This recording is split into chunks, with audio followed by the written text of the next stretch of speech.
Welcome to Pivot Points, a new series featuring some of the world's most successful women, candidly sharing their stories and insights about how they made it to the top and how you can too.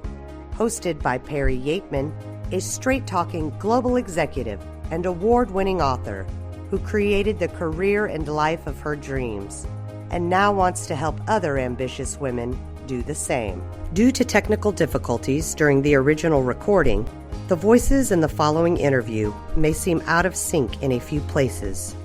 Welcome. This is Perry Yeatman, host of Pivot Points. With me today is Ilyce Glink. She is a TV and radio personality, entrepreneur, financial expert, all-around great person, I have to say. And she is now launching her next successful venture called Best Money Moves. I know she has a lot of great insights to share with us, and I can't wait to start talking. So, Ilyce, how you doing today? It's a great day. Isn't it, when you get to run your own career? I think it's really a very special time. I think that there are tools and techniques, and the business world is in a place where women who are making their own moves are really in a position to do something great. Thank you again for joining us. You know, the more I talk to young people, and even those who have made it to the top as we have, you know, what I learn is that really it's so much of it is about landing that first job, figuring out how do you get yourself started or launched on the right path. So for you, you know, we know where you are now. Can you tell us a little bit about, you know, what was that first job that really launched you, and how did you get it? You know, it's funny. Every single thing that I've done continues to build on itself. And I have to tell you, the thing that really launched me was not getting a job, but getting fired from a job. Okay, well, that is an unusual way to get launched. Tell me about that. So I get out of college with my English degree in hand and no job prospects, right? And so I get a job working for a really not so great guy in the real estate world. And I was kind of an office manager for a commercial real estate firm. I just couldn't imagine anything worse. I mean, today the building that I was in has been turned into a garage. And I'm sitting at the front desk, and I'm supposedly hired as an associate, just like the guy. But this guy, who's a half a year older than me, has an office. And basically, I'm a secretary. And I find out he's making $500 more a year than I am. And I think he was 18.5 and I was 18. And when I asked about that, I was told that he's a guy and he makes more and you know, the usual kind of baloney that you hear. And I just went bananas. And then they started treating me horribly. The guy who owned the company, who I can't name for obvious reasons, he started using all kinds of horrible words. Like he would call me a C word, and then he would call me a B word, and then he would call, yes, I mean, stuff that really did happen when we were starting out, which would never be allowed to happen now. I just couldn't take it anymore. And so after 4 months, I hired an attorney who was actually the mom of a classmate of mine who lived in our building. And my mother was like, you know, if you quit this job, you're never going to get another job. And I was like, I don't really care. So I got out of that. And then the next job I had, I was doing freelance PR. And then I got a job I really loved where I was the kind of editorial assistant for a publishing company in Chicago. And I realized I absolutely loved publishing and loved writing books. And I did really, really well. On my first year anniversary, I wore my new suit and I went into the office because I was supposed to have my review, and I got fired. I was like, why are you firing me? I've bought all these books. I'm the first one here. I'm the last one out. Like, why are you firing me? And this woman looked at me and said, my boss, and she said, you're not meant to be here. You're really too big for this company, like your personality. And I just didn't even know what to say. I left there. I was in tears. My boyfriend, soon-to-be husband, left his office to come to meet me. And I would have panic attacks for years going by that office. It was awful. And I decided then and there I was never, ever, ever going to work for anybody else. I had taken a pay cut from my lofty $18,000 a year salary to $14,000 and had gotten a raise halfway through. And I got fired, and I went home, and my mother said to me, well, what are you going to do? And I said, I can do almost anything and earn $15,000 a year. So I can wait tables. I can, go be a screenwriter in Hollywood. Like, there's a million things I can do if I only have to make $15,000 a year. And that launched me. That was the decision at that moment that I could not be fired by anybody else and I would stand on my own 2 feet. God knows what that would bring. Wow, that's quite a story. And I will tell you that, I don't know any successful women that didn't actually encounter serious hardship at some point in their careers. I mean, it just doesn't happen that way.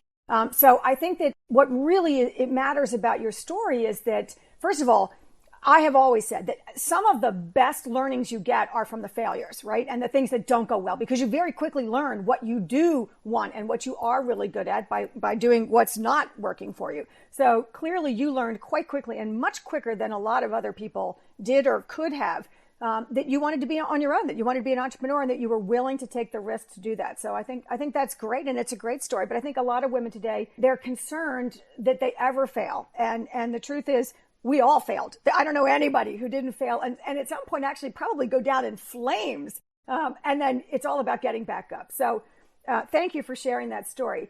I want to move to a point further in your career. I do happen to know that you have kids and a wonderful spouse.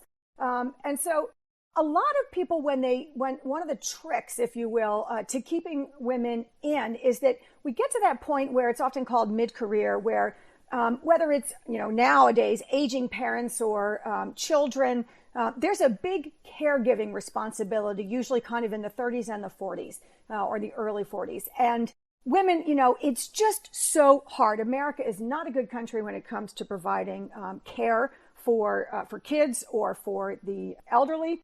And a lot of women just look at it and say, God, it's not worth it. And they just drop completely out. My thinking is that's the worst way to go, because even though it might be the right decision at the short term, long term, the impact is so great.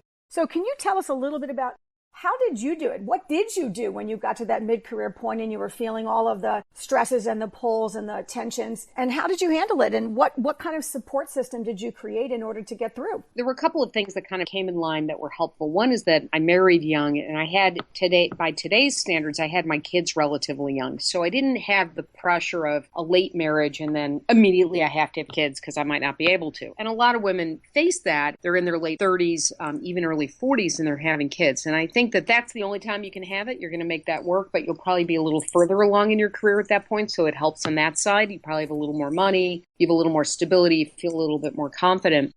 For me, I started writing books, and my first book I sold in 1993. So I didn't have any kids yet. My first son was born in 95. And my next book I sold in 94, and my next book I sold in 95. And I was writing, basically, I wrote 10 books in 12 years.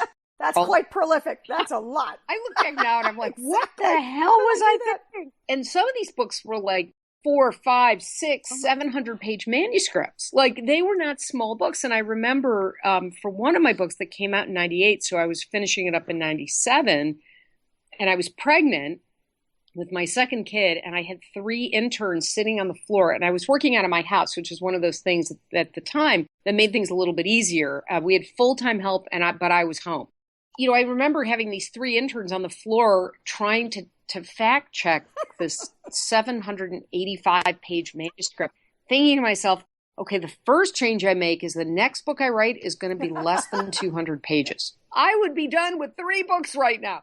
So that was my first decision there. But I think that, being able to build a career, and at that time I would say I was doing a nationally syndicated radio show on the weekends. I was writing these books. I was writing a nationally syndicated column, which started in 93, and I'm still doing it today. And I was doing a lot of speeches, and I was traveling around the country, but I was based out of my house. And so not having to manage employees other than these summer interns, being at home where I had a whole lot of conveniences right around me, and having full-time help is how I made that kind of switch happen. And I don't think it was ever an option in my head to quit, because my husband was also self-employed. And he's an attorney. So knowing that, his income would be variable and my income would be variable, and that I always had a visa bill to pay, not to mention a mortgage and property taxes.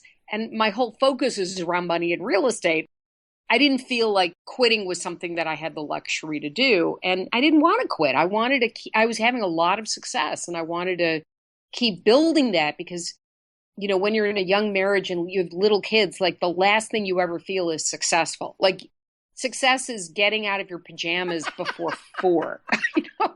So I was having a lot of success in business. And so by George, I was going to figure out a way to keep that going. And so that's how I got through those what I would call the mid-career, although I still feel in some ways like I'm in my mid-career. But yeah, well, you can call it whatever phase it is. Certainly, I think of it as midlife for people like us of a certain age. But I think in terms of your career, I think most people would say you have definitely gotten there. So wherever there is, I think you've done extremely well. And many of us can learn from what you've done. You know, it's interesting. A lot of women, in order to get through those years and in order to get where they want to be, they have to change jobs, or they have to change industries, or they have to change geographies, or they have to even change sectors, maybe from, government to business or nonprofit or whatever.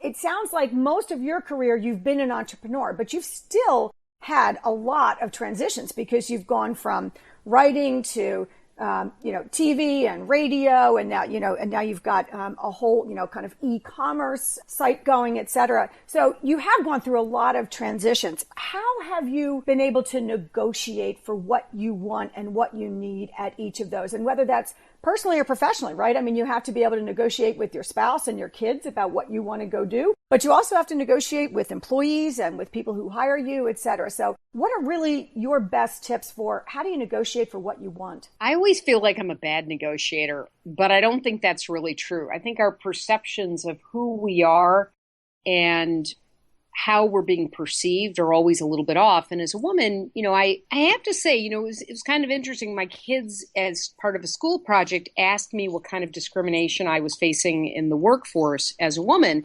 And when my older son asked me this as part of his project, I was like, well, I don't really feel like I've faced any. And by the time my second son, was at that same school year, 2 years later, I had a different answer. And I think that, for me, I just want to go back to one thing you said about, sort of always working for myself. Whenever I've now started my fourth company. Best Money Moves is my fourth company, and it's a very different kind of a company. As far as transitions go, I've been feeling I get like anybody else, right? I get a little itchy, and it's like things are too comfortable, or I'm not learning anymore, or I don't feel engaged fully. And what ends up happening is I develop a new project. I start a new company. I think about what else I could do. So when I got done writing books, like I thought I would write books forever, but I know this is going to sound crazy, but after like my 13th book, I was done writing. I think 13 is probably a good time to stop. My agent's like, really? Couldn't you just do another one? And I'm like, well, maybe I'll get back to that novel I started 25 years ago. Even with radio, I had a very long run on WSB in Atlanta.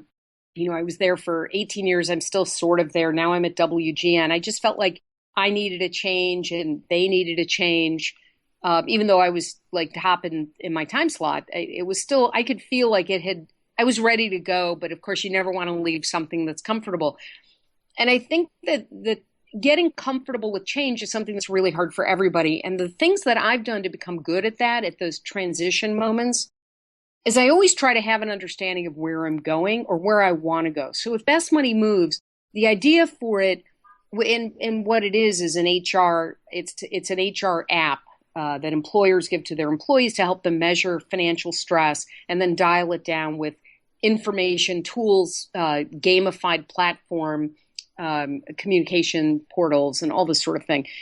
And it's, when I was starting to develop the idea for it about a year and a half ago, I was already feeling like some of my longtime clients, again, that I'd had in my consulting business and my digital media company, ThinkLink Media, I'd had them for 6, 7, 8 years. And I thought, they're going to end.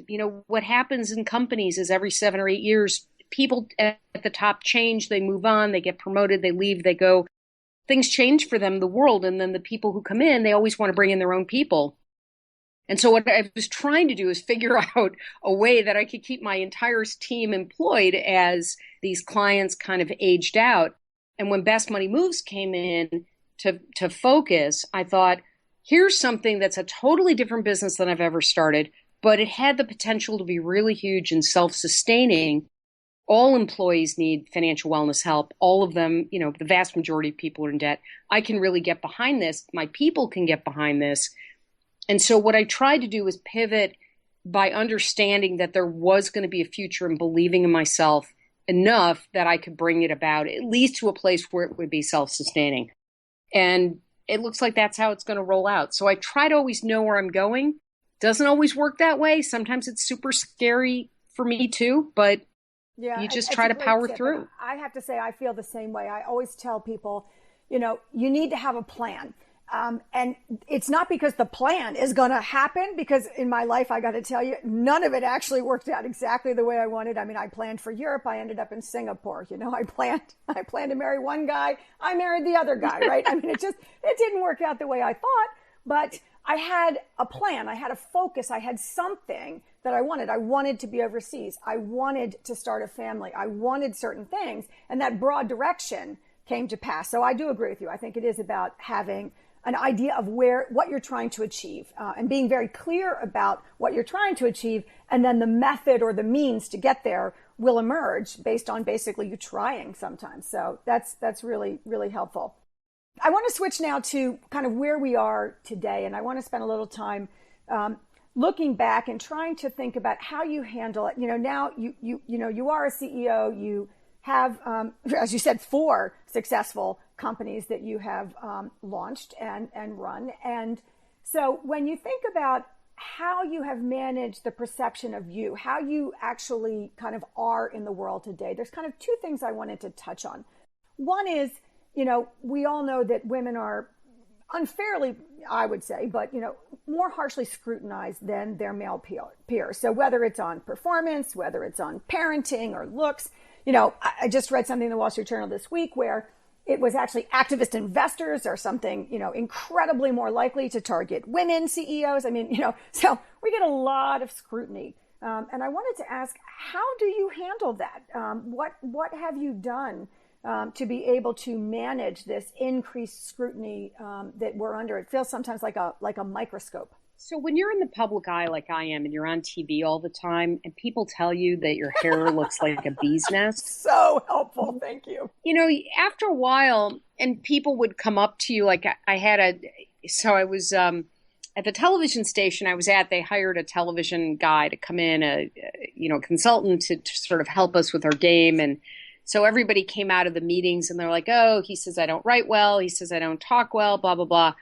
I go in for my consultancy and he says, look, I'm going to be honest. He's like, your work is amazing. The writing you're doing is great. The stories are engaging. You really have an eye for it. But you need a push-up bra. He did not.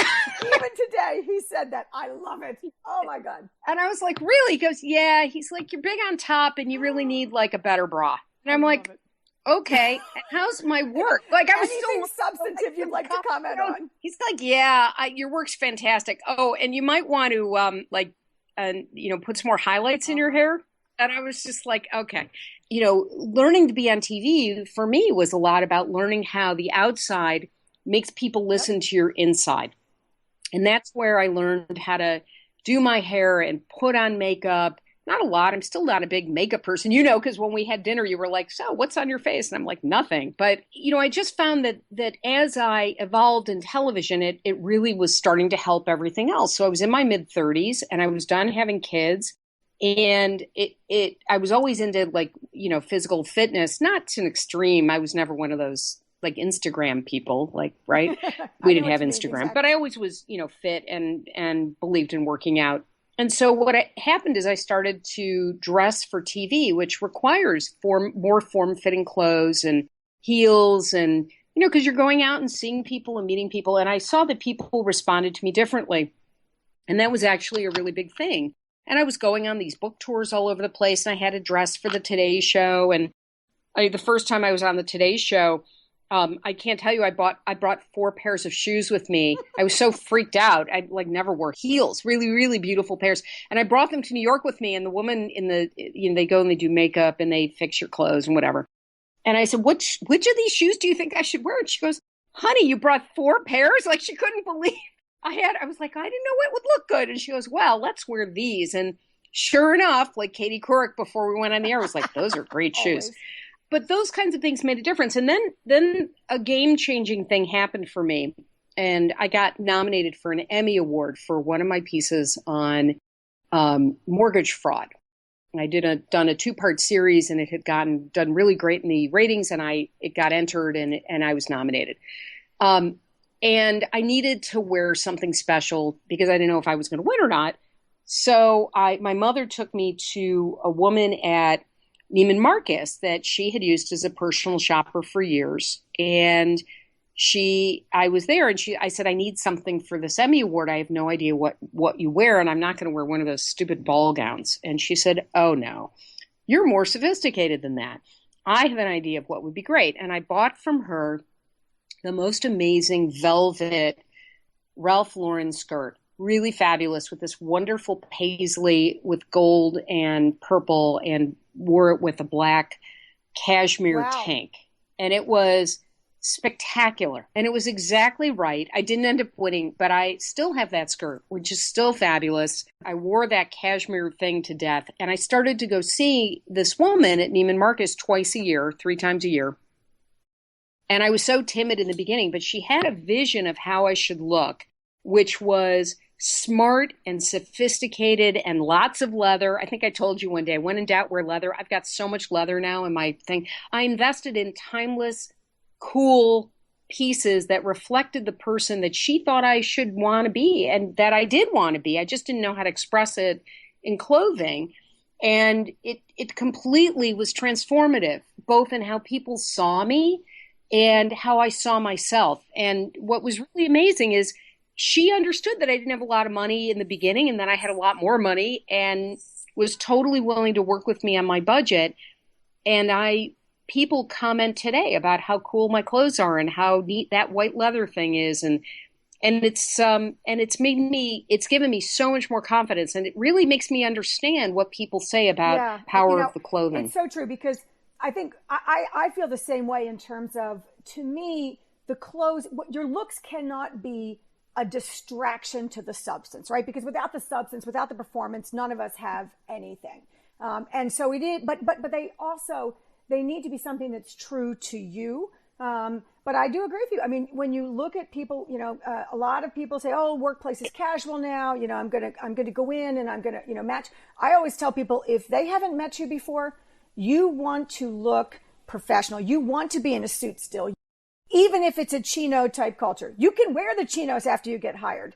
You'll figure out what's the right uniform. But there is something that makes you feel different and makes them perceive you differently if you are just really polished for whatever it is that polish would be, both fitting your personality and fitting the opportunity that you're interviewing for, or that you're doing.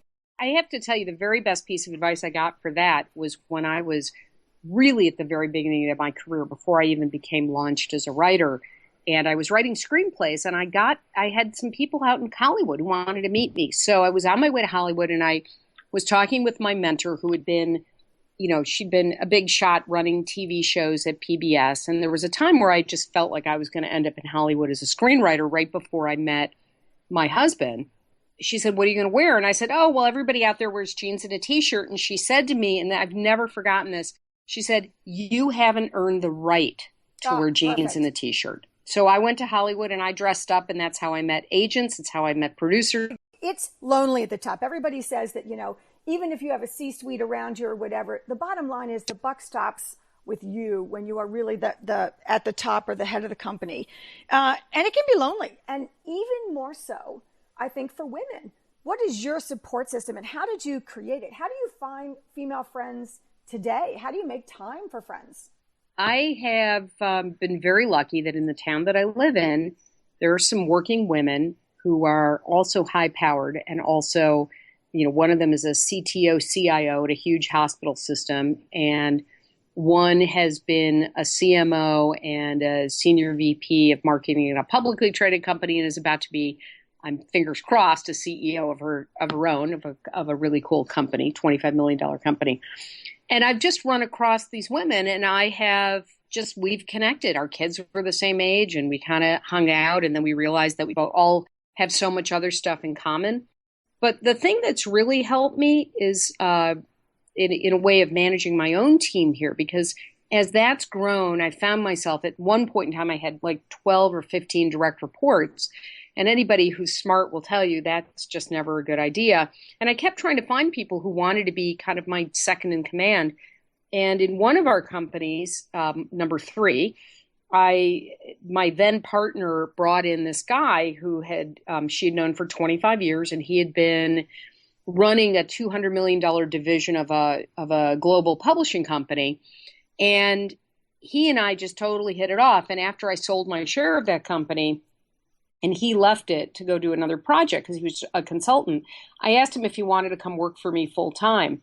And he thought that would be fun. And 5 years later, he's here. And until he came on board, I never really understood what leverage was. And I know a lot of senior executives feel like they get leverage with either their admins or other people but I had never felt that. And knowing that I could just turn over pieces of the business to him, that was my first taste of that. And it was absolutely life-changing. So here I am, 52 years old, and at 47, I was just learning that lesson for the first time.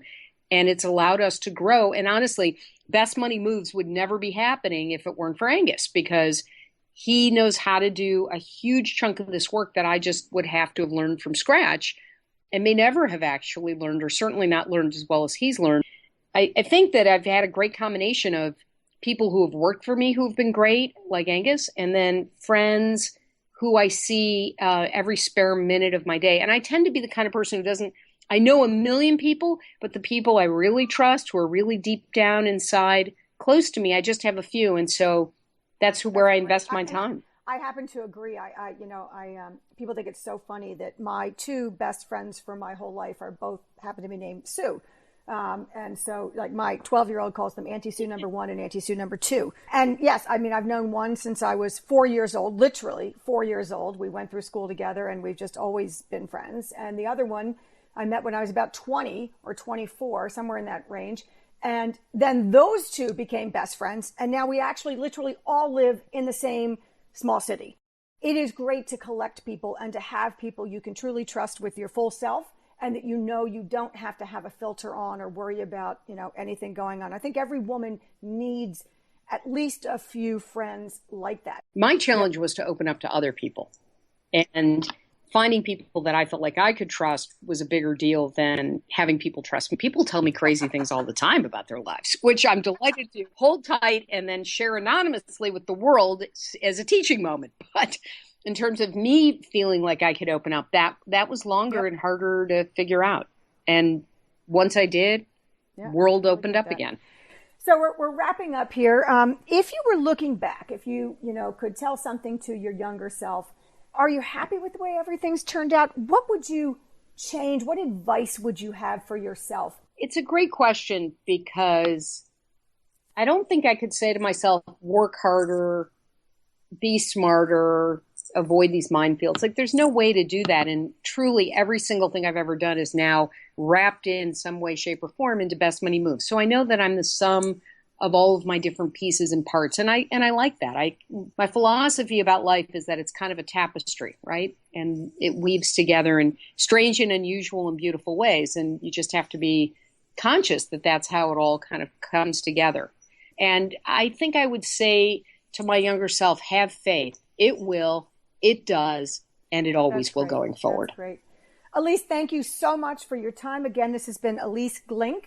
I know that it's been so helpful to our listeners. If they wanted to know more about you, where could they go? Well, my main website, thinkglink.com, thinkglink.com. That is a great place to go find out information. bestmoneymoves.com is the new company, and I would love for any of you HR people out there or company C-suite who are concerned about your employees' financial wellness and their financial stress to come take a look at us. I think we've got a unique solution. And then finally, if you want to really hear the story behind the story, ILYCE, that's how I spell my first name, IlyceGlink.com. Thank you so much. It's been a pleasure. Thank you. You've been listening to Pivot Points, a series designed to help ambitious women have the careers and lives of their dreams. To hear more interviews, go to www.yourcareeryourterms.com. And be sure to tell us what you think. If there are topics you'd like covered or people you'd like interviewed, please let us know.